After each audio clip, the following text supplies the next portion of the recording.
За та бүхэндээ энэ өдрийн мэндийг хүргье. Тэгээд Америкийн нэгдсэн улс дахь Монгол эрдэмтэн судлаачдын нийгэмлэг буюу Society of Mongolian Researchers in the USA болон We Together байгууллагаас хамтан зохион байгуулдаг сар бүрийн Zoom уулзалтын өнөөдрийн 17 дахь дугаараар маань Mississippi-гийн их сургуулийн профессор Гомбочовын ариун бол бид нар одоо судалгааныхаа ажлын талаар танилцуулах гэж байгаа. За таныг бидний урилгыг хүлээж авч өнөөдрийн уулзалтад маань оролцож байгаад маш их баярлж байна. Нийгэмлэгийнхаа өмнөөс бид нар талархлаа илэрхийлье. За бас энэ уулзалтанд оролцож байгаа та бүхэндээ маш их баярлалаа. За би өнөөдрийн энэ уулзалтыг хөтлөн явуулна. За өөрийгөө товчхон танилцуулъя. Намайг бас Гомбочов Нарангэрл гэдэг. За би Johns Hopkins их сургуулийн нийгмийн эрүүл мэндийн сургуульд assistant scientist хэрэг. За мөн Америкийн нэгдсэн улс Монгол эрдэмтэн судлаачдын нийгмлэгийн удирдах багийн гишүүдийн нэг. За зочин хэлтгэгч маань Гомбочовын ариун болт Mississippi-гийн их сургуулийн дэд профессороор ажилладаг 9 дахь жилдээ ажиллаж байгаа. Монгол Улсын үндэсний их сургуулийн физикийн ангийг бакалавр болон магистрийн зэрэгтээ төгссөн.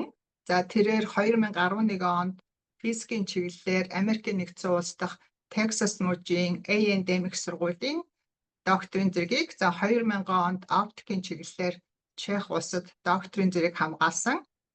За зочин хэлтгэгч маань бас Германы Max Planck Institute Берлиний их сургууль, за Чехийн Палацкийн их сургууль, Америкийн нэгдсэн улсын Texas-ийн A&M их сургууль, Baylor их сургууль, Аризонагийн их сургууль, Америкийн Тэнгисийн цэргийн үндэсний лаборатори болон Монгол Улсын үндэсний их сургуулиудад суралцаж ажиллаж байсан. За 50 гаруй эрдэм шинжилгээний өгүүлэл, магадлалын итгэмжлэх сэтгүүлд хэвлүүлсэн байна. За мөн 20 гаруй хурлын илтгэл өгүүлэл хэвлүүлсэн, 30 гаруй удаа урагдсан илтгэл тавьж байсан нэг патенттай.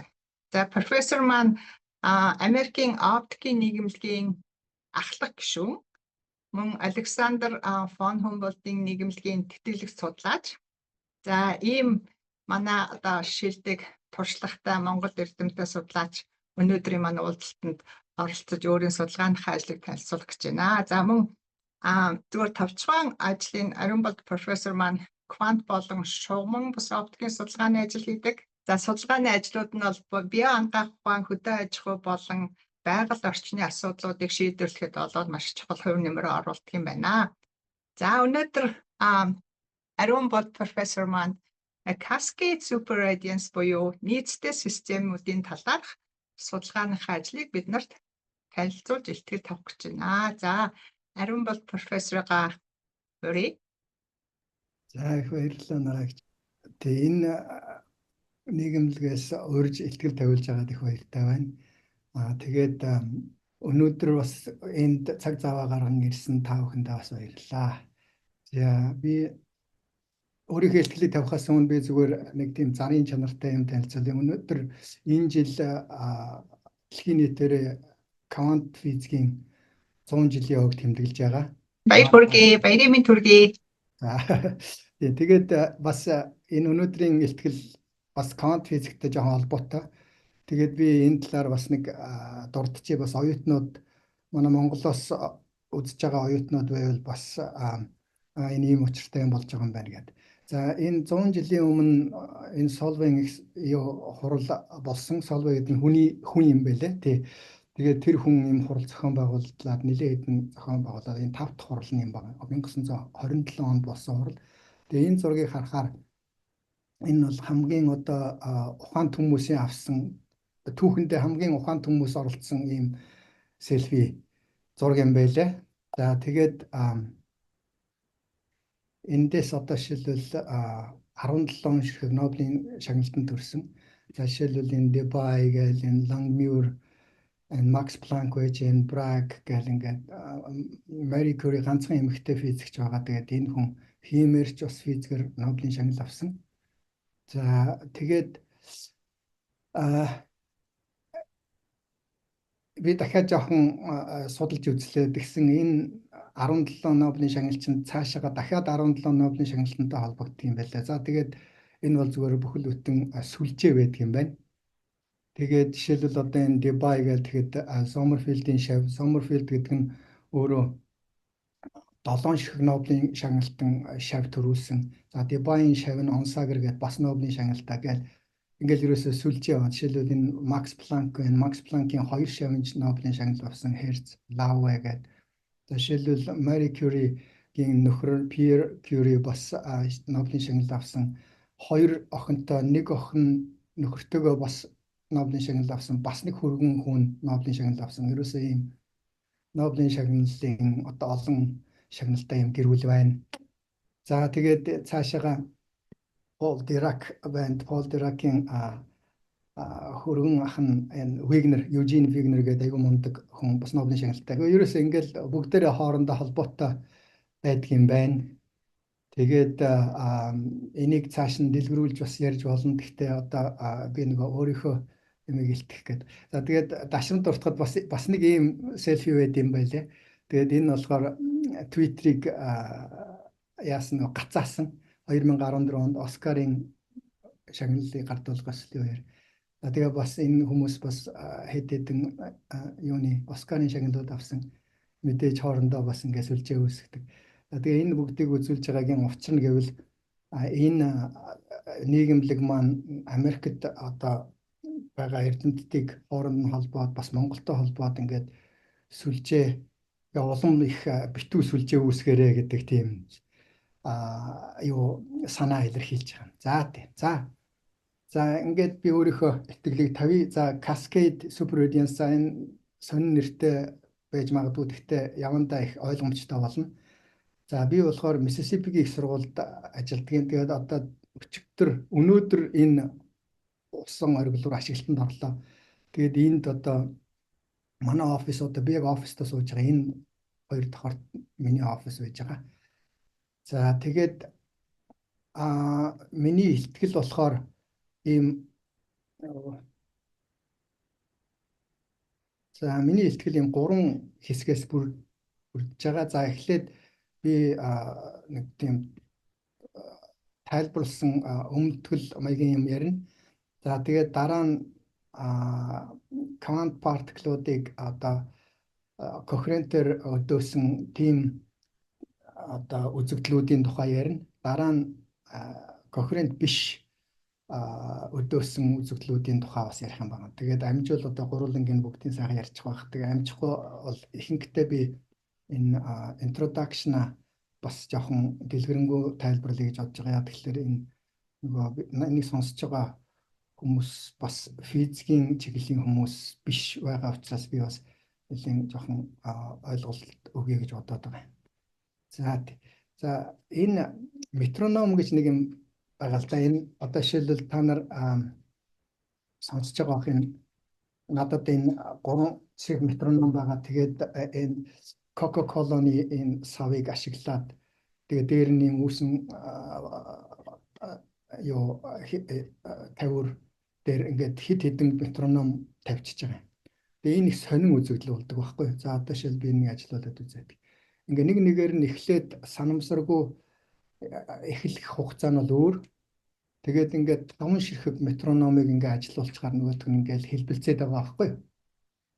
Тэгсэн хэсэг хугацааны дараа энэ тав маань тавуула нэгэн жигдийн одоо хэлбэлцэл хийгээд эхлэн жигдрэх үзэгдэл гэж байгаа. Энийг болохоор нөгөө synchronization гэж хэлээд байгаа байхгүй. Тэгээ энийг би одоо монголоор орчуулах хайгаад олдгоо. Тэгээд одоо жигдрэх үзэгдэл гэж л орчуулвал арай дөхөө юм уу гэж харсан. Тэгэхээр та нар харсан бах энэ яванда энэ 5 ширхэг метроном чинь тавуула яг нэгэн жигд хэлбэлцээд ихсэн. Уг нь бол эхлэхдээ тэд нэр өөрөөр эхэлсэн шүү дээ. Би дахиад нэг харууллаа. Эхлэх хугацаа нь өөр байсан боловч тэгээд ямар нэгэн байдлаар эдгээр санамсаргүйгээр өөрсдөө яг нэгэн ижил жигд одоо хэлбэлцэж эхэлсэн. За тэгээд энийг болохоор synchronization гэж хэлж байгаа. Тэгээд би өнөөдөр энэ synchronization-ийн тухай ярих юм байна. Одоо өөрөөр хэлбэл миний энэ super audience гэдэг бол одоо synchronization-тэй холбоотой юм байна. Яа. За тэгээд introduction эхлэе. За нэгдүгээр хэсэг. За энд эхлээд дахиад нөгөө synchronization байж энд нөгөө вандан тавир дээр 3 ширхэг метроном тавьсан. Уг нь би энийг үзүүлэх гэж бодсон. Манай хүү нэг Canon базаа хийцэн тэгээд одоо үзүүлж чаддаг. Тэгээд энэ эхлээд эдгээр random phase гэж хэлж байгаа. Эхлээд өөр хугацаанд эхэлсэн. Тэгээд хэсэг хугацааны дараа эдгээр sync болсон буюу synchronization болсон. Тэгээд энэ үзэгдлийг Huygens 1665 оны үед бол ажигласан. Тэгээд тэрийг бол тэрнээс хойш энэ Huygens-ийн хос цаг гэж нэрлэдэг.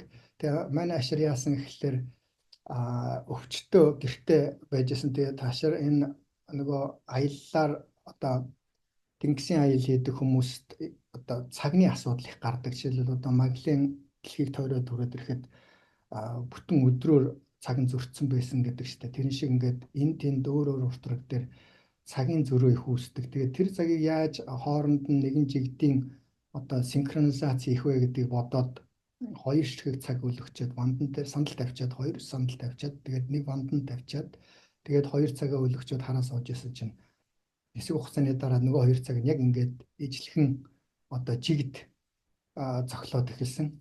Тэгээд энэ ямар ч тохиолдолд энэ буцаад яг ингэж жигдхэн болоод ирсэн. Тэгээд бүр гайхаад энэ ямар учиртай ингээд. Тэгээд хамаг нууц нь юундаа байсан гэхэлэр энэ нөгөө вандан нөгөө нэг тийм ерөнхий ийм банц байсан учраас тэр банц энэ хоёр цаг энэ гурав нийлээд нэг систем үүсгээд тэр систем нь хамгийн боломжит одоо хамгийн бага одоо хамгийн зохимжтой физикийн нөхцөл үүсгэж байгаа гэж үзээд тэр нөхцөл нь болохоор ийм байхаас өөр аргагүй болж байгаа байхгүй. Тэгээд өөрөөр хэлбэл ямар ч тохиолдолд энэ хоёр цаг ингээд жигдхэн болж байгаа гэсэн. Энэ үзэгдлийг Huygens нээсэн. За тэгээд Huygens бол өөрөө их алдартай шүү дээ. Нөгөө Ньютоны эсрэг бүлгэн байгуулад нөгөө гэрэл долгиолог гэдгийг Ньютоны эсрэг гаргаж ирж тавьсан залуучуудын нэг байхгүй юу. Тэр үед Ньютон ч маш их мундаг эрдэмтэн байсан, уг нь бараг хууль байсан. Тэр үед эсэргүүцэж гарч ирж одоо гэрэл гэдэг бол бөөмлөг биш долгиолог гэдгийг харуулсан юм мундаг хүн байгаа. Тэр хүний одоо нэг нээлт нь болохоор энэ Huygens-ийн хоёр цаг гэж. Энэ цагийг зүгээр математикийн тооцоон дээр яаж хийх вэ гэхээр жишээлбэл одоо энэ өнцгийг нь биднээс аваад тэр өнцг нь одоо шил 0-оос 180 градус хүрж байгаа ийм байдлаар харуулж болно. Өөрөөр хэлбэл энэ ингээд зохилж байх юм бол энэ хүн гүйж байгаа юм шиг наашаа цаашаа гүйж байгаа юм шиг болно гэсэн. Жишээлбэл 2 метроном байх юм бол 2 өнцөг орж ирнэ. Жишээлбэл энэ олбор шир нь болохоор энэ өнцгийг харуулж байна. Энэ цэнхэр нь болохоор энэ өнцгийг харуулж байгаа. Тэгээд энэ хоёр хүн одоо жишээлбэл ингээд энэ цаграгтайгаар гүйгээд байгаа гэсэн үг байхгүй. Тэгээд ингээд гүйж байгаа. За тэгээд энэ математик нь болохоор Куромото модель гэж хэлдэг. Энэ Японы хүн байгаа. За тэгээд Куромотогийн модель нь яадаг вэ гэхээр энэ хүмүүсийн энэ хугацаа юуны өнцгийнх нь ингээд хугацаанаас хамаарах өөрчлөлт нь хугацаа тэр хүмүүсийн хоорондын одоо хэр зэрэг хоорондоо холбоотой буюу энэ нөгөө coupled гэж хэлж байгаа хоорондоо холбоотой байна гэдгээс хамаарат ийм үзэгдэл болдгийм нөгөө нэгэн жигдрэл үүсдэг юм байна гэдгийг харуулсан. Жишээлбэл энэ Куромотогийн моделийн ийм нэг юу байна? Одоо симулятор байна. За тэгээд энэ дээр маш олон хүмүүс гүйж байгаа. Энэ цагрыг дагаад. За тэгээд энд нэг order parameter гэдэг нэг юм байдаг. Order parameter гэдэг байдаг. За тэгээд order parameter нь болохоор эхлээд багасаа ингээд ихсээд явна гэсэн. Тэгэхээр Куромотогийн модель дээр order parameter гэдэг нэг чухал гэсэн. За одоо нөгөө хүмүүс чи хаа сайгүй ингээд гүйж ийсэн аа. Нэг мэдсэн хэсэг хугацааны дараа энэ дандаа хугацаагаар тооцож байгаа. Тэгээ хэсэг хугацааны дараа бүгдээрээ нэг ижилхэн хурдтай бөөнөрөө багшралдаад шахацлдаад гүйж ийн гэсэн үг. За энийг болохоор энэ синхронизац буюу энэ чигдрэх үзэгдэл гэж хэлж байгаа. За тэгээд Куромото болохоор 1970-ад оны үед нэг юм конференц пейпер бичсэн энэ дээр. Тэгээд тэр хинч тоогоогүй тэрийг мартцсан байсан юм байлээ түүхийнхээ үед. Тэгтэл одоо үед бол одоо Куромотогийн модель маш их хэрэглэгдэж байгаа. Энэ зөвхөн физикч биш бас энэ биолог, хим, ерөөсөө ертөнцид болж байгаа их олон үзэгдлүүдэд бүгдэнд нь одоо хэрэг болох их амар хялбар модель болсон. За тэгээд энэ моделийг одоо дэлгэрүүлж хүмүүстээ ойрхон болгосон хүн нь болохоор энэ Стивен Строгас гэдэг Корнелийн их сургуулийн профессор байгаа. За энэ хүн бүр 2 ч ном бичсэн. Нэг ном нь болохоор энэ sync гэдэг ном. Sync гэдэг нь зүгээр synchronization гэдгийг товчлоод sync гэж байгаа. Тэгээд нөгөө жигдрэл гэдгийг харуулсан. За тэгээд гол нь юу байсан гэхээр энэ хүн sync гэдэг энэ үзэгдэл бол бүр universal буюу одоо бүх юм тохиолдсон галакси оддууд хүртэл sync болдог байх нь манай сар дэлхийн хоёрын харилцан үйлчилж гисэн sync-ээр тодорхойлогддог байх нь. За тэгээд биологийн үзэгдлүүд за тэр тусмаа хүний одоо нейронууд нэг мэдээлэл дамжуулахад хүртэл sync хийдэг. За тэгээ энэ хүн голчлон юу гэж тайлбарсан гэхээр за sync гэдэг бол одоо chaos гэж байдаг шүү дээ. Chaos гэхээр нөгөө disorder, order гэдэг нь болохоор ихэвчлэн нөгөө юуны special буюу тэр огторгон хэсгүүд дээр тодорхойлогддог бол энэ sync гэдэг нь болохоор яг тэр шиг үзэгдэлтэй хугацааны юун дээр хугацаа өөрчлөгдөхөөр үүсдэг гэж хэлж байгаа. Тэгэхээр энэ бол жишээлбэл одоо мөсийг хөргөөд биш усыг хөргөөд байхаар ингээд мөс болдог. Гэхдээ мөс аяндаа болдог биш. Гів гинт тэр чигтээ мөс болдог. Тэгээ энэ ийм фазын хувирал болж байгаа гэж үздэг. Гэхдээ энэ хэсэг хугацааны дараа. За энийг болохоор sync phenomena гэж хэлж байгаа. За тэгээд цааш нь ингээд үргэлжлүүлэх юм бол sync phenomenon цаашаа яваад жишээлбэл одоо ингээд их сайхан sync болоод бүр жигдэрсэн байж болно. Бас жигдрийг ингээ юм хоёр төлөв зэрэг оршиж болно гэдгийг Курамото моделийн нөхөр тэгээд энэ Дорцрон Батгах манай Монголын залуу хоёр нэг ийм пейпер бичсэн юм байлээ. Тэр нь болохоор 2002 онд бичсэн одоо хүртэл хэвлэгдээгүй ч гэсэн одоо 1400 удаа ишлэгдсэн. Тэгээ би энэ талаар судлаад тэгээд нөгөө research gate-ээр Дорцрон Батгахтай холбогдсон чинь харин надад эсрэг эхнэр нь холбогдоод Дорцрон Батгах маань насан үед болцсон гэд хэлж ирсэн. Харамсалтай юм болсон байлээ. За тэгээд гэхдээ энэ ажлыг бол одоо маш их олон хүмүүс ишилдэг. Тэгээд энэ нь цаашдаа бол баг Курамото Батгахын модель гэж явах байх. Тэгээд энийг Chimera гэдэг одоо амтнаар төсөөлөөс өөрөөр бил Chimera гэдэг нь болохоор арслан толгойтой, буг толгойтой могоос бол тэгээд 3-4 төлөв нэг дор байх тийм үзэгдэл. Тэгээд хамгийн гол нь энэ жижигхэн энэ nano-mechanical oscillator-ууд дээр энэ үзэгдэл гарч ирээд энэ одоо нөгөө нейроны одоо олон янзын одоо энэ мэдээлэл дамжуулах гэдэг энэ бүх үзэгдлүүдийг тайлбарласан юм мундаг пейперүүд жишээлбэл Science дээр пейпер хэвлэгдээд гарсан байх шийдтэй. За зүгээр амьдралаас үзэх юм бол энэ sync-ийг ингээд үзэх юм бол нөгөө шувуунууд ингээд бөөгнөр зэрэг хөдлөөл байдаг шүү дээ. Тэгээд тэрэн дээр харуулж болно. Жишээлбэл загас. Энэ болохоор хүний хийсэн тооцооны судалгаа 50,000 загас ингээд хэрхэн одоо нэгэн жигд одоо хөдөлгөөн хийж байгааг харуулж байна. За энэ жишээлбэл одоо Японд байдаг тэр нөгөө гэрэлт цохнууд. Би энэс зөвхөн 2 цох бие бинийг л харж байгаа. Түүнээс биш бусдыг харахгүй. Тэгсэн ч гэсэн энэ цохнууд ингээд 1 метрэд ингээд бүгд нэгэн зэрэг гэрэлтэж харагдаг. Энийг болохоор sync гэж хэлдэг. За жишээлбэл одоо бас концерт үзэж байгаад ингээд алга ташиж байгаа сүүлдээ яг алга ташгаад нөгөө бүгдээрээ sync болчдөг шүү дээ. Нэгэн жигдийн алга ташил болдог шүү дээ. Тэнтэй адилхан. Энэ гэсэн чинь бас nature дээр хэвлэгдсэн байлээ. За бас нэг sync-ийн жишээ болохоор энд Millennium Bridge гэдэг Лондонд одоо энэ ашиглалтанд орсон. Тэгээд дөнгөж ашиглалтанд оронгуудаа энэ савлаад эхэлсэн.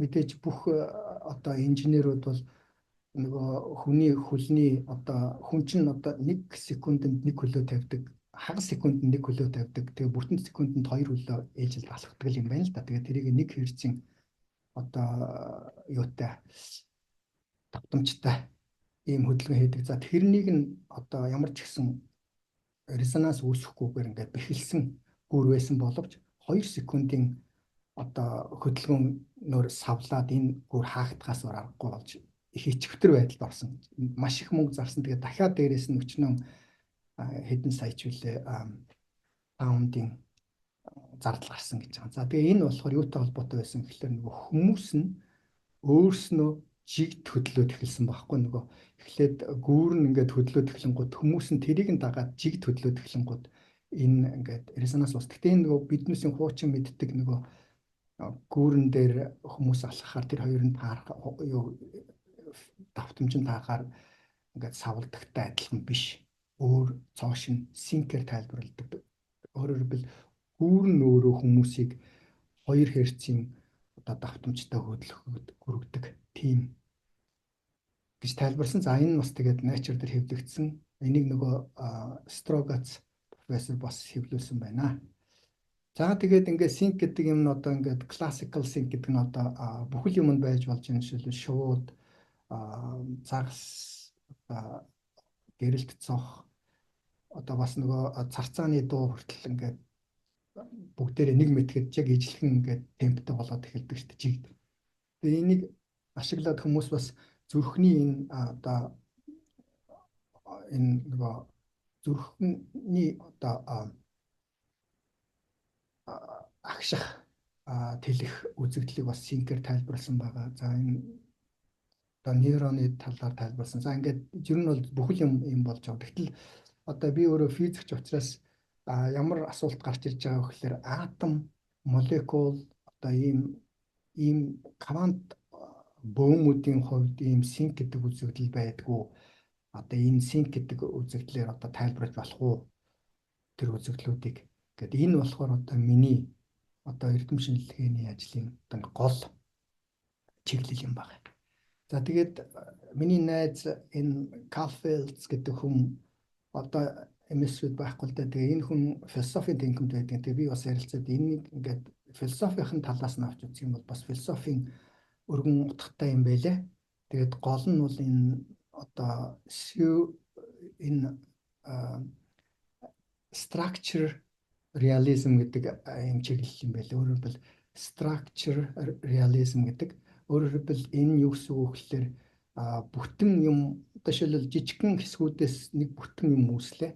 Тэгвэл тэр жижигхэн хэсгүүдийнх нь шин чанар нь тэр бүтэн юмныхаа шин чанарыг илэрхийлж чадахгүй гэж байгаа. Зөвхөн бүтэн юм нь өөрөө шин маш их өвөрмөц шин чанартай. Энэ жишээлбэл одоо structural realism гэдэг юм чинь бас нийгмийн шинжилгээ ухаанд байдаг.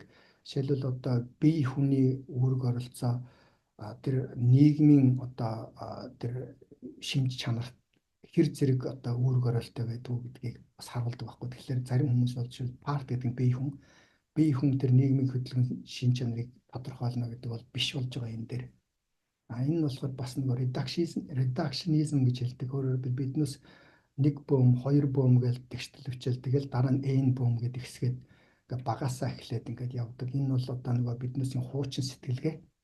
Тэгвэл одоо эхлээд n бөөм гэж хэлээд тэгээд энэ онлоо боловсруулах ёстой гэдгийг хэлээд байгаа. Тэгэхээр энэ бол ингээд цоошин юмыг одоо физикт бас хэрэглэх хэрэгтэй болж эхэлж байгаа. За хүмүүс хэрэглээд эхэлсэн л дээ. Зөвхөн ер нь бол юмыг одоо шал ондоо онцгоор харах хэрэгтэй гэдгийг хэлээд байгаа. За тэгээд нэг жишээ бол одоо энэ femtosecond laser гэж байгаа. Femtosecond laser-ийн ажиллах гол зарчим нь болохоор sync дээр үндэслэгдсэн байдаг. За жишээлбэл femtosecond laser гэхээр 10-ын хасах 15 секундын тийм жижигхэн тийм хурдд пасс гаргадаг байхгүй юу. Тэгэхээр 10-ын хасах 15 секунд гэдэг нь одоо 1 тэрбум сая жилийн одоо тэрбум сая дахин бага гэсэн үг. Зүгээр нэг сая дахин биш. Тэгэхээр тэрбум сая дахин бага. Тийм бага хугацаанд урттай тийм пульсийг гаргадаг. За тэгээд энэ гол зарчим нь яаж ажилтгийг гэхээр одоо лазер гэдэг чинь өөрөө ингээд юм хоёр толны өмнө дотор ингээд гэрэлж одоо долгион гэж үзэх юм бол тэгээд тэр долгионыг ингээд яг ингээд барьцдаг байхгүй юу. Тэгээд хамгийн гол нь энэ cavity-ийн нэг mirror нь одоо cavity гэж хэлж байгаа. Тэгээд нэг тойл нь ингээд жоохон жижигнэх юм бол тэр нь дахиад олон ийм өнгөнүүд багтаад ороод ирнэ. Тэгээд нэг мэтгэд энэ олон өнгөнүүд хэрвээ бүгдээрээ яг ингээд сайхан одоо ихсэж байгаа нэг голдоо ингээд ихсэж байгаа нь ихсээд тэгээд ийм нөхцөл таарах юм бол өөрөөр хэлбэл жигдрэх нөхцөл таарах юм бол энэ нөгөө тийм femtosecond pulse үүсдэг байхгүй. Тэгээ энийг л энэ чичиргээ аягүй чухал. Энэ толийг энэ жоохон чичиргээд тэгээд эхлүүлчихээр энэ дотор олон өнгийн гэрэлнүүд нэгэн зэрэг байх боломжтой болно. Тэднээс өөрснөө хоорондоо бие бинийгээ яг сайхан нэг ижилхэн байдлаар нэмэгдэж байгаа учраас энэ болохоор одоо маш их богино палсыг үүсгэдэг. Тэгээд тэр богино палсыг одоо дотроос нь спектрийг харахаар маш олон өнгөнүүд зэрэг орж идэг. За тэгээд лазерын одоо түүхийг аваад үзэх юм бол Эйнштейнээс эхэлдэг. За тэгээд Эйнштейн болохоор нөгөө албадмал цацралт гэдэг юмыг гаргаж ирж тэр нь болохоор лазерыг үүсэх одоо гол нөхцөл болдог. Өөрөөр хэлбэл нэг фотон гүйж ирээд тэр cavity дотор байгаа материал нь эхлээд энергитэй байгаа. Тэр материалаас дахиад 2 фотон суглаад гаргах чинь 2 фотон дахиад 4-ийг суглаад гаргах чинь гэдэг. Ингээд сүүлдээ 1 нь 2 болоод 2 нь 4 болоод ингээд маш их олон фотонууд тэгээ бүгдээрээ гарч ирээд тэрийг лазер гэж хэлж байгаа юм л да. Тэгээд лазерыг одоо микровейвийн одоо мужид гэдэг нь одоо гаргасан хүн болохоор Чарльз Таунс гэдэг хүн. Тэгээд дараа нь 60 энэний жилийн дараа ч үлдээ тэгээд юу яасан?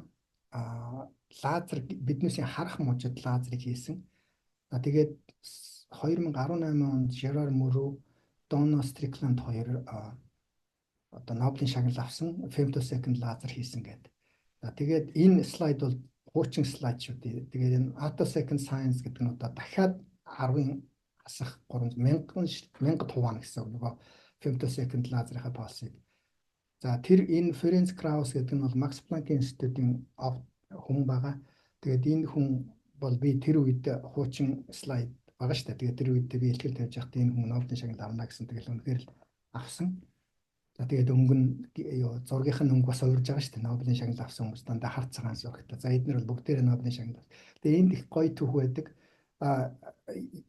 Чарльз Таунс намайг Texas A&M-д сурж байхад хурж ирж биднэрт илтгэл тавьж байсан. Энэ өдөр болохоор 2009 он байсан баха. Манад ер нь их цасмаас ордог гэсэн тэр өдөр их цасмаас ороод тэгээ манай босс ийм нэхидэл хүртэл худалдаж авч өгч байгаа өглөө. Би тэгээд нэг машин барьдаг. Тэгээ миний нэр айгүй сайн самдаг байсан. Ари гэл. Баданаас орсон л байхаар. Их нэртэйг хоёулаа зөв явж байсан. Тэгээд хамгийн гол нь энэ хүүхдэд залуучуудад их сайхан гоё ийм маш их чухал сургаалууд хэлсэн. За тэгээд нэг сургаал нь болохоор яг манай Монголын нэг сургаал шиг одоо хаана очгсон газар нь очиод хийгсэн юм хийгээл явжээ.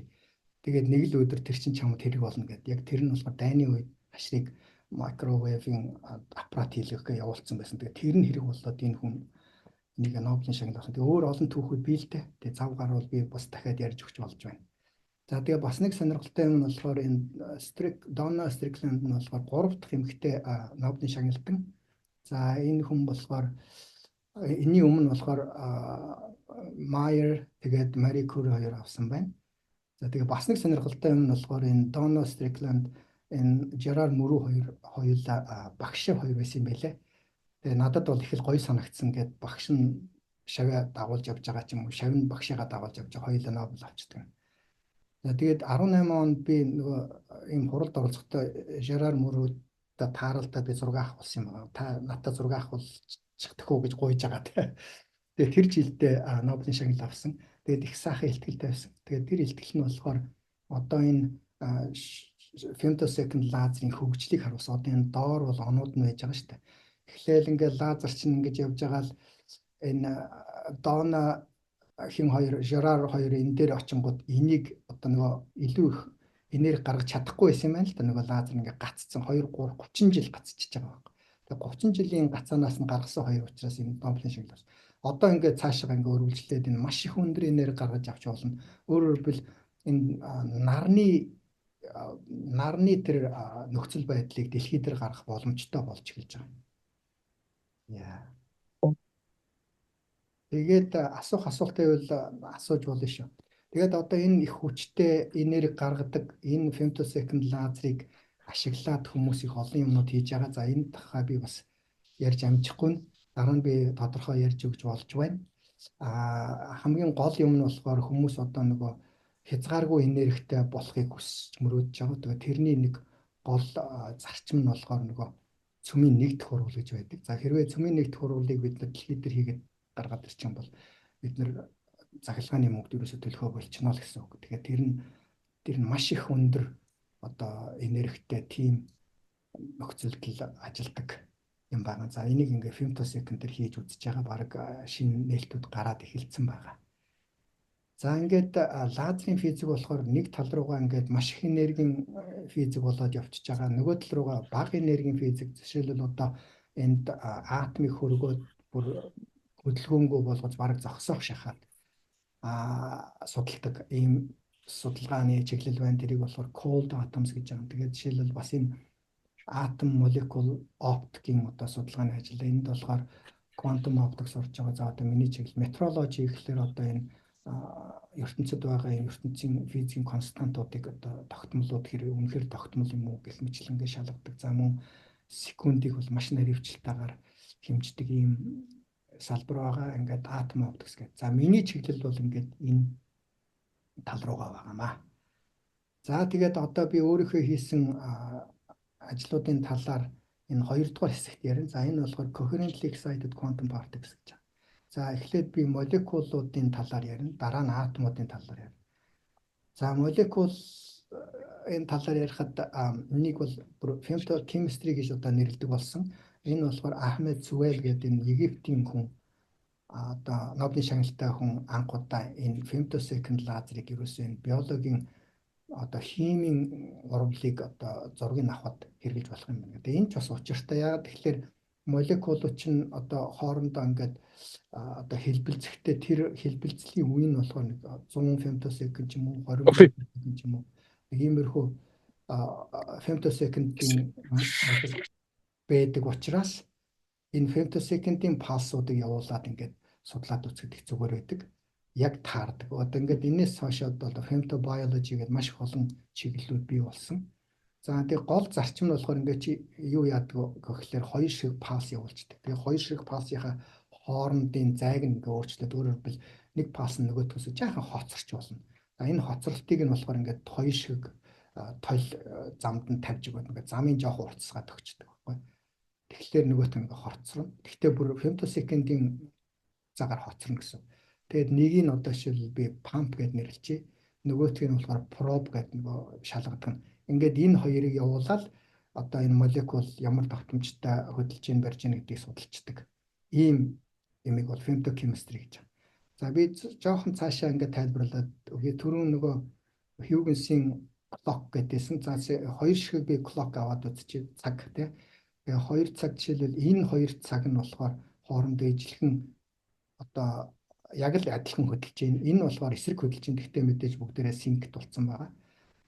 За тэгээд энэ хоёр харахад бол ялгаагүй мэлт боловч хэрвээ биднээс яг ийм ингээд цоорхоогоор ингээд ажиглах юм бол энэ хоёулаа зэрэг ижилхэн хөдөлж байгаа нь болохоор 1 2 3 4 гэдэг ийм давтамжтай харагдаж байна надад. За энд болохоор 1 2 гээ арай жоохон 2 дахин илүү хурдтай юм шиг харагдаж байгаа биз. За бид нар энийг дээдлийнхнүү доотлихны үедээ ялгаж чадахгүй. Ягаад гэвэл энэ бол квант механик гэдэг чинь нөгөө энэ квант парт бөөмүүд гэдэг бол хоорондоо ялгагддаггүй учраас энэ төлөв нь болохоор 2 дахин илүү хурдтай одоо хурдан үетэй байна. Юу 2 дахин илүү одоо давтамжтай байна. Энэ нь болохоор 2 дахин бага давтамжтай харагдаж байгаа. За энэ 2 дахин илүү давтамжтай нь болохоор цэвэр квант механикийн үзэгдэл болж таарж байна гэж хэлж байгаа. Тэгэхээр квант механикийн үзэгдлийг бас ингээд амархан хүнд ойлгомжтойгоор тайлбарлаж болдгийг энд хэлэх гээд байгаа байхгүй. За тэгээд энийг бас бид нэр туршлагаар бас харуулсан юм байгаа. За жишээлбэл би нөгөө Texas A&M-д лабад ажиллаж байхдаа бид femtosecond laser pump probe experiment хийсэн. За тэгээд жишээлбэл энэ одоо үе нь ингээд энэ хоёр үеийг харьцуулах юм бол нэг нь ингээд жаахан удаан хөдлөөд нөгөөх нь болохоор 2 дахин хурдтай хөдлөж байгаа. Тэгээ энийг ингэж ажиглаж тайлбарлаж байгаа. За тэгээд мэдээж туршлагын одоо туршлаганд бол нэлээд олон юмнууд хэрэг болж байсан. За тэгээд энэ femtosecond chemistry-гийн бас нэг одоо багж нь бол энэ coherent anti-Stokes Raman scattering гэсэн юм байдаг. За энэ coherent anti-Stokes Raman гэдэг нь болохоор Раманы сарнилыг одоо сайжруулсан юм болж байгаа байхгүй. За би зүгээр энэ заавал ойлгох гээд хэрэггүй энэ аяга амархан юм байна л да. Гэхдээ яг ингээд энэ тайлбарлахыг оролдъё. Жишээлбэл энд одоо CO2 молекул ингээ байж байна тий. Тэгээд ингээ бахан молекулууд байж хахад нь би гаднаас 3 ширхэг ийм өнгийн ийм Stokes pump probe гэдэг за эхлээд Stokes pump гэдэг ийм 2 ширхэг пасс явуулаад энэ олон молекулуудыг зэрэг хөдөлдөг болгож байна. Нөгөө жигдрэх гэдэг чинь одоо энэ дээр гарч ирж байгаа байхгүй. Би одоо 2 ширхэг лазер ч юм уу 1 ширхэг лазераар бүгдийг жигд хөдөлгөөнд оруулчих эхлээс нь. Тэгээд дараа нь пробо явуулаад ингээд өнгө нь хувирахаар тэр нь болохоор энэ хэлбэлцлийнхэн өнгөтэй таардаг байхгүй. Тэгээд энийг Raman гэж байгаа. Энэ дээрээс нь 2 ширхэг юмар нийлүүлж байгааг нь болохоор coherent anti-Stokes Raman гэж CARS гэж хэлдэг. CARS гэдэг нь болохоор манай одоо миний лабын одоо гол хэрэглэдэг юм байгаа. Багж техник байгаа. За тэгээд энэ 65 онд одоо хийгдсэн. За тэгээд намайг Texas A&M байхад бид нэр одоо бид нэг энэ Америкт нэг тийм асуудал гарсан шүү дээ. Нөгөө ийм антракс гэдэг ийм бодис одоо ажил шоудынгийн хүмүүс хордож өгсөн. Тэгээд энэ Америкийн одоо засгийн газрын хүмүүс зарим нь хордож өгсөн гэдэг энэ нөгөө ийм аюултай одоо биотерроризмын одоо холбоотой тийм substance гэдэг тийм. Тэгээд энийг яаж шалгах вэ гэдэг. Тэгээд тэрэн дээр бид нэр одоо энийг таних арга нь болохоор нөгөө түрүүний миний хэлсэн тэр CARS гэдэг техникээр шалгаж болно гэдгийг харуулад бид нар science твлүүлсэн байгаа. За тэгээд энэтэй холбоотойгоор биднээс бас патент авсан юм байна. За тэгээ энэ бол 2008 оны манай нөгөө баг. За тэгээд биднээсийг хэвлүүлснээс хойш олон мэдээлэл одоо онлайнаар л ямар ч гэсэн их гарсан да. Тэгээд тэр байтугай Laser experiments at Princeton University and Texas A&M could light the way to instant detection of anthrax spores. Ингээд Princeton-ийн News хүртэл пикт биднээс энэ тухай ярьж байлаа. За тэгээд энэ мундаг профессорууд бас яагаад энэ их амжилттай байсан тухай ингээ яриад science дээр хүртэл одоо перспектив пейпер хэвлэгдэж байсан. За одоо би лабынхаа тухай ярья. Одоо манай энэ лаб болохоор Mississippi дээр байдаг. Бид нар болохоор бас femtosecond лазертай. Тэгээд бид нар одоо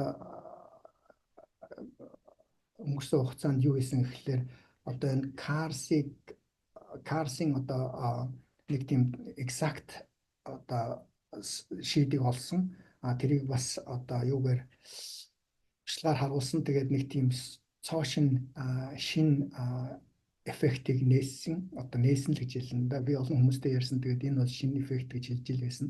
Тэгээд энийг болохоор бид нар одоо build up эффект гэж хэлээд байгаа. За тэгээд бид нар янз бүрийн одоо аналитик төлөвлөлүүд одоо математикийн одоо ийм аргуудуудыг бас хэрэгэлсэн.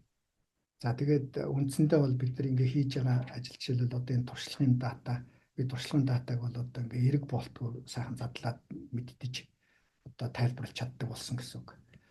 За тэгээд энэ болохоор биднээсийн одоо нөгөө гаргаж ирсэн юм шинэ үзэгдэл байгаа юм. За энэ шинэ үзэгдлийн одоо цаад томьёо нь болохоор энэ Фадеевагийн Вера Фадеевагийн Оросын математикч энэ хүний одоо функц юм байна. За ер нь бол энэ болохоор алтааны функц гэдэг error function гэдэг complex argument error function байгаа юм аа. Тэгээд энд бол одоо туршлагын үр дүн энэ нь болохоор аналитик үр дүн. Тэгээд одоо энэ миний хамтарч ажилласан хүн энэ наран гэрэл одоо энэ манай нийгэмлэгийн бас энэ манай нийгэмлэгийн гишүүн. Тэгээд энэ хүн бит хоёр бас энэ юг онлайн хийгээд тэгээд онлайн ийм юм байдгийг одоо урьдчилан таамагласан. Тэгээд бид нэр дараа нь энийг хэдэн жилийн дараа энэ туршлагаар бас харуулсан юм байна. За гол ажил бол энэ. Тэгээд үнэхээр л одоо энэ үзэгдлийн талаар энэ рефери маань янз янзын юм хэлсэн. Тэгээд гол нь бол энэ аналитик томьёо олно гэдэг бол маш их чухалаа гэдгийг хэлж ирсэн. Хоёрдугаар одоо энэ юг build up гэж заавалж байх ёстой гэдэг хэлж ирсэн юм аа. За цааш нь бид нар үргэлжлүүлээд энэ бидний гол зорилго бол одоо энэ sync гэдэг имийг л одоо их сайхан олох санаатай байгаа. Тэгээд sync-ийг бас өөр өнцгөр харж болно. Жишээлбэл одоо бид нар пиридины молекулыг уцтай холиод ингээд олон комплексүүд үүсгдэг. Жишээлбэл одоо 2 пиридины молекул, нэг усны молекултай холбогдох юм эсвэл 2 усны молекул юм ийм олон юмнууд болдог. Юунаас концентрацаас хамаарат. Тэгээ энийг судлаад үзэхэд хэрвээ 2 пиридины молекул нэг усны молекултай холбогдчих юм бол дандаа хосолчихно гэсэн үг өөрөөр хэлбэл. Тэгэхээр хослно гэдэг чинь бол бас хоорондоо жигдрэх үзэгдэл үүсгэж байгаа. Ядаж нөгөө түрүүний хоёр ширхэг гэрэлтцэх хоорондоо хослох юм бол тэр аяндаа ингээд тийм эффект үүсдэг гэдээсэн шүү дээ. Нөгөө нэлэнкүүдээ тийм эффект үүсдэг гэдээсэн. Тэрнтэй адилхан ийм эффект бас үүсэж байгааг харуулсан. За одоо атомуудын дахиад ярив. За атомуудын хувьд болохоор бид нар энд голцоо coherently excited quantum particles гэж байгаа. Тэгэхээр юу гэж юм гэхээр атом бүр яг хоорондоо ижилхэн өдөөгдөд тэгээд хэсэг хугацааны дараа атом бүгдээрээ яг ижилхэн байдалд ороод тэгээд хамгийн сүүлд нь атом бүгдээрээ доошоо одоо үндсэн төлөвтөд орчихно гэсэн. Энэ одоо сумнууд нь бол өдөөгцөн төлөв. Энэ болохоор нөгөө coherent superposition-д орсон гэсэн. Тэгээд дараа нь одоо үндсэн төлөвтөд орсон гэсэн. Гэхдээ энэ үед ингээд ийм өндөр одоо маш их олон фотонуудыг гадагшин цацруулдаг. За энэний ижилхэн одоо классик загвар нь болохоор энэ түрүүний миний харуулдаг гэсэн юм. За тэгээд ер нь одоо quantum систем гэдэг бол дандаа түрүүн би хэлжсэн атомууд, ионууд, молекулууд хоорондоо бол адилхан хооронд нь ялах арга байхгүй. Тэгээд энэ атом молекулыг ашиглаад одоо бид нар маш тийм тодорхой одоо маш их одоо юутай наривчлалтайгаар бид нар одоо олон константуудыг харуулдаг. За бидний өдөр тутам хэрэглэдэг quantum технологич бас энэ атом молекулуудын энэ систем дээр үндэслэгдэх юм байгаа. Жишээлбэл одоо энэ GPS гээл бид нар одоо GPS утсан дээр байдаг GPS одоо энэ биднээсийн хэрэглэж байгаа утас, энэ биологийн сенсорууд гэх мэт интернет ерөөсөө биднээс өдөр тутам хэрэглэдэг юм quantum технологиор одоо үндэслэгдсэн байгаа. За тэгээд цаашлбал бид нар quantum simulation хиймээр байдаг. Бас quantum информацийн асуудлууд байж байгаа. Тэгээд энэ quantum computation гэж байгаа. Ингээд энэ олон юмнууд бол одоо маш их одоо hot topic болоод олон Google, IBM гэдэг олон нэртэй төртэй компаниуд бол маш их хүч хөрөнгө зарж байгаа.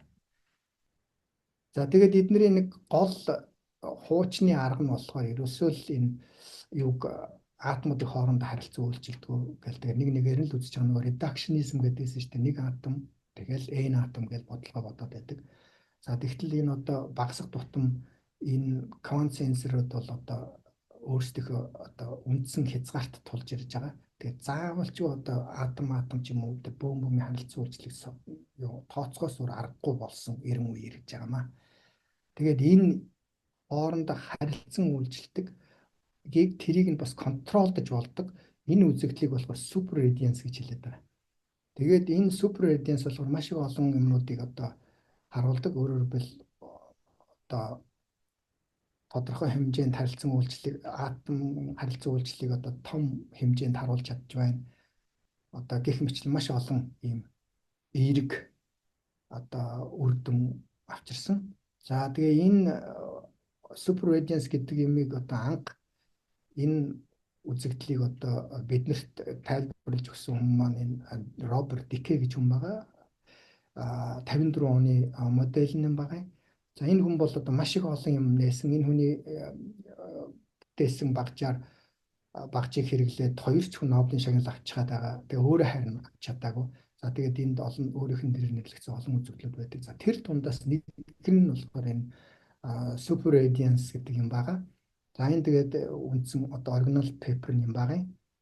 За тэгээд энэ 54 оноос хойш нэг онцгой юм үүсээгүй нэгдээгүү байж байгаад энэ 2012 онд энэ онцгой үйл явдал болсон. Зөвхөн бол яг үнэхээр энэ super radiance гэдэг юм чинь үнэхээр хэрэгтэй юм байна гэдгийг энэ NIST одоо энэ стандарт энэ одоо хэмжил зүйн үндэсний лабораторийн хүмүүс 2012 онд энэ пейперийг бичсэн. За тэд нар бол одоо квант механикийн одоо хуучин загвараар үзэж байгаа тэр квант механикийн лимитээсээ одоо 10,000 дахин илүү наривчлалтай тим систем гаргаж авч чадсан гэж хэлж байгаа. За тэгээд тэр гол юм нь болохоор энэ нэг synchronized жигдэрсэн атомуудыг ашигласандаа гол одоо амжилт нь байгаа. Тэгэхээр тэр үед бол энэ уг нь бол энэ лазерын хийхэд энэ хоёр толинд маш их хөдөлгөөнгүй байх хэрэгтэй. Жохон л ингээд хэлбэлцэх юм бол үр дүн гарч чадахгүй болдог. Тэгвэл одоо энэ тэгэх нь хамаагүй тэр cavity нь ямар байх нь хамаагүй ганцхан энэ жигдэрсэн атомууд өөрөөсөө синхронизацлагдсан ийм атомуудтай байх юм бол 10,000 дахин илүү наривчлалтай тийм үр дүн гаргаж авч чадна гэдгийг харуулсан. Энэ бол одоо их том юм болсон. За энэ болохоор энэ үүнээс хойш одоо тэр атомуудын хувьд одоо синхронизац гэдэг юмыг одоо маш их олон хүмүүс хийгээд эхэлсэн байгаа. За нөгөө супер радианс одоо эргээд ярихад энэ хатуу биеийн хувьд супер радианс гаргахад бол их хэцүү байдаг. 2016 оны энэ ревью пейпер байгаа. Энэ дээр одоо жишээлбэл бидний ажлыг 34 ишилсэн байна 172 референсээс. Тэгээ энд болохоор нэг тийм тодорхой ийм критерий байдаг. За энэ критерийг давж иж энэ супер радианс энэ маш хэцүү гэж хэлжсэн боловч 2016 оноос хойш 17 он, 18 он, 22 он гэдэг энэ бол одоо бүүм болсон. Өөрөөр хэлбэл solid state материал донд одоо квант материал гэдэг юм бий болсноос хойш супер радианс гэдэг юм бол одоо их амархан гарч ирдэг болсон. За энэ болохоор хуучин зөвхөн гелийн температурд гаргаж авдаг, өөрөөр маш бага температурд гаргаж авдаг ийм практик бос юм байсан чинь одоо баг ердийн температур, room температур гаргаж авч болдог гэдгийг харуулсан хэд хэдэн пейперүүд байгаа. За нэг пейперийн жишээлбэл Nature Photonics-ийг би өөрөө ревью хийсэн. За тэгээд цаашлаад одоо coherent excited атомуудын тухай одоо туршлагыг ярихаас өмнө миний энэ одоо энэ cooperative phenomena гэдгийг би одоо 1999 оноос анх одоо ийм онлоо одоо энэ физик сонирхолтой одоо шил төгссөнөөс хойш эрдэмшилгээний ажил хийж эхэлсэн одоо анхны ажил маань энэ супер радианс буюу энэ cooperative phenomena ажил байсан. За ингээд 1999 онд хэвлүүлж исэн энэ ажил байна. За энэ ажлаас дараа нь би Макс Планкийн институтд очиж исэн. Энэ Валтер гэдэг одоо миний хамтарч ажиллаж исэн. Энэ Глаубер дараа нь Нобелийн шагнал авсан. Мейер маэстро байна. Ингээд энэ миний ажил бол жишээлбэл 1999 оноос эхэлсэн ажил. Тэрнээс хойш би бодож явж байгаад 24 жилийн дараа би дахиад 2 пейпер хэвлүүлсэн. За тэр болтол би нөгөө associate профессор болтлоо бас зөндөө олон юм хийхгүй болохгүй. Тэгээ сая нэг юм зав гараад нэг 2 пейпер ямар ч хэвлүүлсэн. Одоо цаашаа ч хэд хэдэн пейпер хэвлүүлэх байх хэвээр хэвлүүлнэ. За энэ гол нь бол энэ cooperative phenomena гэдэг бол миний одоо насан туршийн хийж байгаа юм л болж таарж байгаа. Тэрийг л би хэлэх гээд. За тэгээд түрүүнийх болохоор thought experiment буюу идеалны экспериментээс нь туршлагаар хийхэд бас хэцүү. Тэрний дараа би онлайн пейперүүд хэвлүүлсэн. За одоо би бас туршлагаар жинхэнэ бодит туршлагаар үзүүлэх тийм туршлагуудыг одоо Texas A&M-д байхад хийсэн. За энэ дээр бол одоо 10-аад пейпер ямар ч гэсэн хэвлүүлсэн. За миний диссертац хүртэл ямар ч энэ юутай холбоотой байдаг. Энэ одоо cooperative phenomena. За тэгээд юу хийсэн бэ гэд нэг өчсөн тоочход бас бид нар цаг байхгүй байх. Зүгээр яг ганц 2 пейперийг би хурдан харуулчих. Тэгээд эхний ээлжинд болохоор энэ picosecond гэдэг нь super radiance гэдэг юм харуулж байгаа. Picosecond гэдэг нь бол 10-ын хасах 12 зэрэг 1000 дахин илүү удаан гэсэн үг нөгөө femtosecond-ээс. Тэгэхдээ 10-ын хасах 12 дахин хурдан гэсэн үг нөгөө секундээс. За тэгээд энийг бид нар туршлагаар онлоор хоёулангаар нь тайлбарлсан. Тэгээд тухайн үедээ бол тэр reviewer юу гэж хэлж ирсэн гэхээр энэ болохоор shortest ever super radiant pulse хамгийн богино super radiant pulse-ыг бид нар рубидиумын хувьд гаргасан, содиумын хувьд гаргасан, өөрөөр натрий тэгээд рубидиум тэгээд цезиумын хувьд бид нар хэмжсэн байгаа. Дандаа picosecond scale хэмжээтэй юм хамгийн богино супер редиансуудыг хэмжсэн харуулсан. Яг гэвэл бид нар stick camera гэж юм шууд ингээ пульсийг нь маш бага хугацаанд хардаг тийм багцтай байсан учраас. За тэгээд тэр хүмүүс юу гэж хэлж ирсэн гэхэлэр one of the most clean хамгийн одоо тодорхой супер радиансын зургийг үзүүлж чадсан гэж хэлж ирсэн. За бас бид нар quant noise буюу quant fluctuates-ийг судалсан. За энэ нь болохоор 80 онд 81 онд одоо их модонд орж исэн. Тэгээд тэрнээс хойш юм хэрэгэл юу мартагдсан байсан. Тэгээд бид нар 2010 онд энэ туршлагуудыг дахиж давтаж хийгээд энэ зарим юмнуудыг шинжилж хийгээд тэгээд бид нар энэ quant шин чанарыг супер радиансын quant шин чанарыг илэрхийлсэн юм пейперүүд бичсэн. Бас хэмжсэн ажлууд твлүүлсэн юм байна. За тэгээд энэ дараа нь cesiumтэй холбоотой ийм ажил байж байгаа. За хамгийн гол сонирхол татсан ажил болохоор энэ хугацааны ийм супер радиансаар ашиглаад ийм хугацааны ийм контрол хийж болдог гэдгийг бид нэр 2012 онд хэвлүүлсэн байгаа. Тэгтэл сая 2024 онд энэ Nature Communication дээр нэг ажил хэвлэгдсэн. Яг адилхан биднээсийн ажилдаа ер нь нэг төхөө тийм ажил хэвлүүлсэн байлаа. Тэгээд энэ ажлыг Science мэдээлэл дээр одоо news дээр юу гэж хэлж ирсэн гэхээр одоо ийм супер радиансын атомуудыг ашиглаад одоо хугацааны стандартыг бүр цааш нь улам цааш нь одоо наривчлалтаагаар хийж болох боломж нэгдлээ гэсэн ийм одоо мэдээнүүд гарч ирсэн.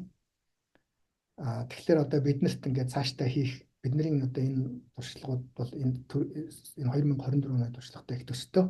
Тэгээ бид нар энийг одоо цааш нь хөгжүүлж одоо хэд хэдэн ажлууд хийх санаатай байгаа. Тэгээ энэ болохоор миний одоо энэ одоо эх зүүн тэнгисийн усан цэргийн одоо лабораторид хийх ажлуудын нэг юм байна. За цаашлаад бид нар натрийн атомуудын хувьд бас ажил хийсэн.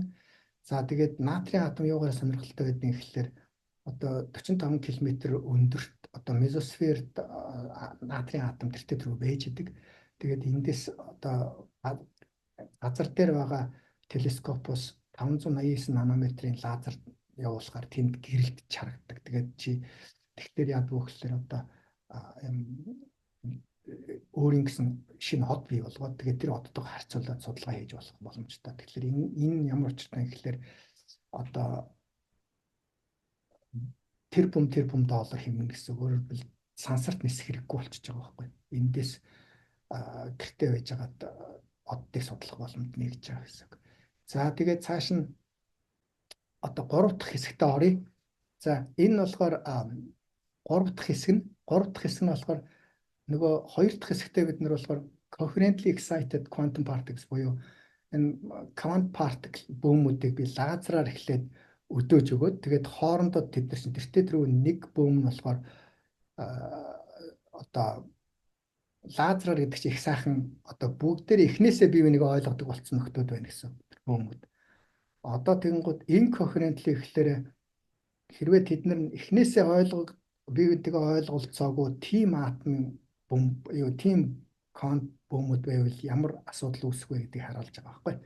Тэгээ энэ одоо шилэл энэ бид нар түрүү ярьсантай structuralism гэдэг болохоор одоо нэг хэсэг нь бүхэл хэсгээ ерөөсө тайлбарлаж чаддгүй гэдэг. Тэгтэл энэ яг үндэ болохоор энд бол бид нар тайлбарлаж чадж байгаа байхгүй. Нэг атом бүгд ижилхэн атом.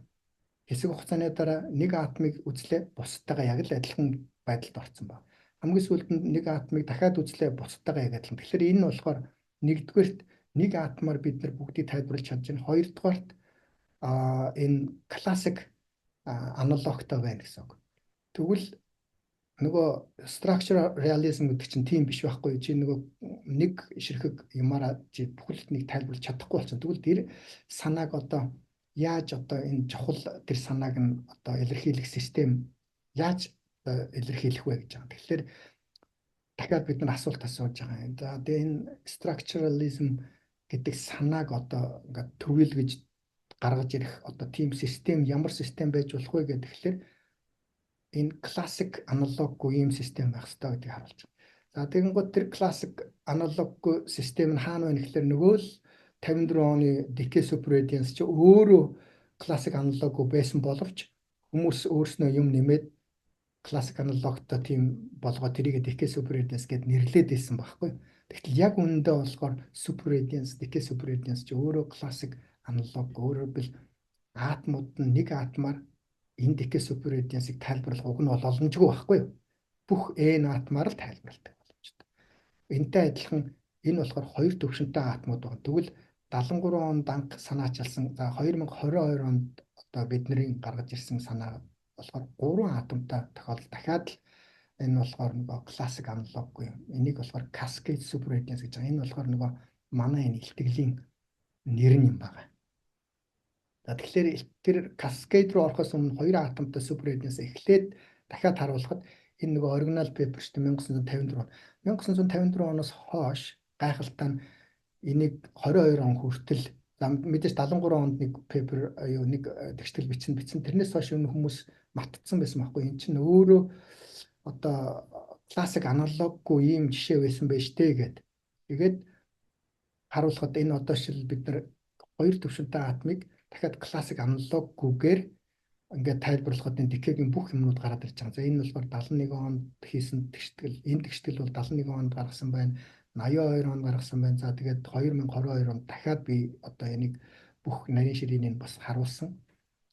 Тэгэнгүүт одоо 3 төвшөнтэй атом болгоод гараад ирж байна. 3 төвшөнтэй атом болгонгууд дахиад шинээр тэгштэл өвчин. За энийг агар бол 1973 онд бичижсэн. Тэрнээс хойш таг ерөөсөө хинч хэрэглээгүй ашиглаагүй байсан.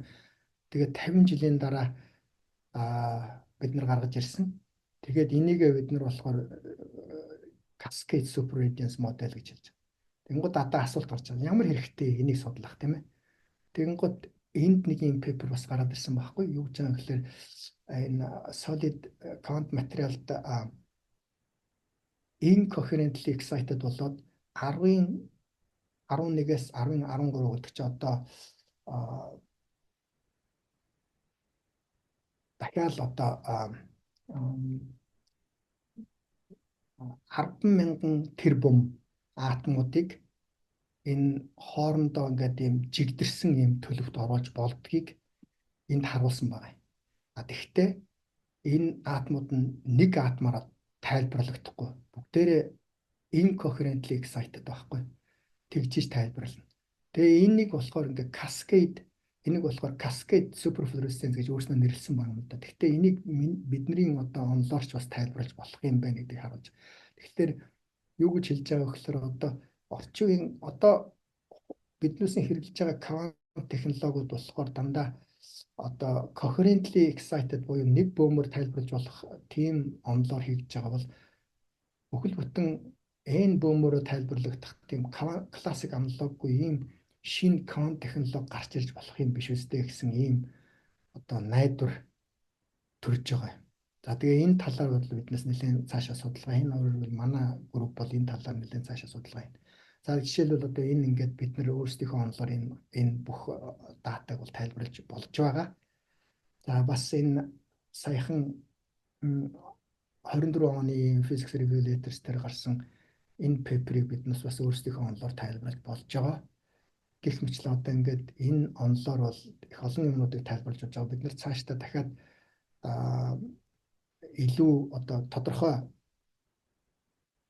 ийм одоо фундаментал ийм одоо томьёонуудыг гаргаж ирж одоо тэрийг туршлагаар харуулах тийм бодолтой байгаа. Өөрөөр бидний одоо урьдчилан таамаглал онлоор бол урьдчилан таамаглчаад байгаа тийм олон эффектүүд байж байгаа. Тэднийг одоо бид нар туршлагаар харуулахыг үлдчихэд байгаа. Одоо манай групп болон энэ одоо тэр Navy-гийн одоо үндэстэн тэнгисийн лабд биднээс бас энэ талаар туршлага хийх байх. За тэгээд манай одоо энд оюутнууд маань 4 оюутантай хамтарч ажиллаж байгаа. Тэгээд 2 оюутан маань одоо төгсөөд явцсан. Нэг нь болохоор одоо University of Alabama их сургууль постдок хийж байгаа. Өөрөөр хэлбэл атомын цаг хийж байгаа. Нөгөө бас нэг оюутан маань Intel-д ажиллаж байгаа.